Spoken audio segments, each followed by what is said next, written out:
বাঙালি মানেই তো মাছে ভাতে জীবন, কিন্তু ঘরে যখন ডায়াবেটিস নামের অসুখটা আসে তখন সবচেয়ে প্রথমে কেড়ে নেয় ওই এক থালা গরম ভাতের আনন্দ।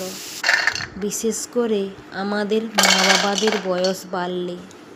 বাবা মায়ের জন্য আজ বানাচ্ছি এমন এক সয়াবিন রাইস যা মন ভরে খেলেও সুগার থাকবে নিয়ন্ত্রণে। গরম জলে ভেজানো সয়াবিন যেমন হাই প্রোটিন ভরপুর, তেমনি পরিমিত আলু আর সবজি ভাতের কার্বোহাইড্রেটকে ব্যালেন্স রাখতে সাহায্য করে।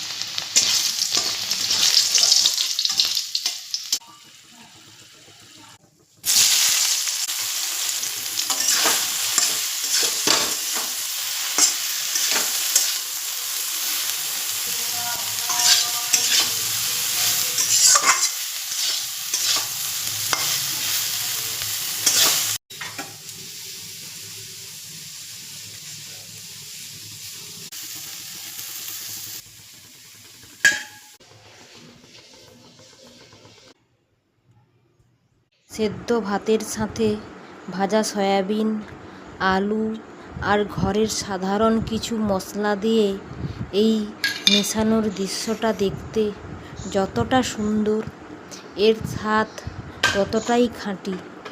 তেল মশলার অতিশয্য ছাড়াই যে এত চমৎকার স্বাদ আনা যায় তা সত্যিই ম্যাজিক।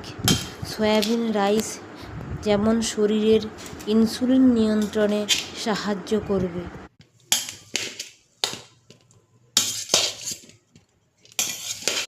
দামি দামি ওষুধ হয়তো আমাদের শরীর বাঁচিয়ে রাখে, কিন্তু প্রিয় মানুষের থালায় একটু তৃপ্তির খাবার আর তাদের মুখের হাসিটাই আমাদের বেঁচে থাকার আসল শক্তি দেয়। আপনার বাড়িতেও কি এমন কেউ আছেন? আজই তার জন্য এটা বানিয়ে সারপ্রাইজ দিন আর কমেন্টে জানান। ভালো থাকবেন।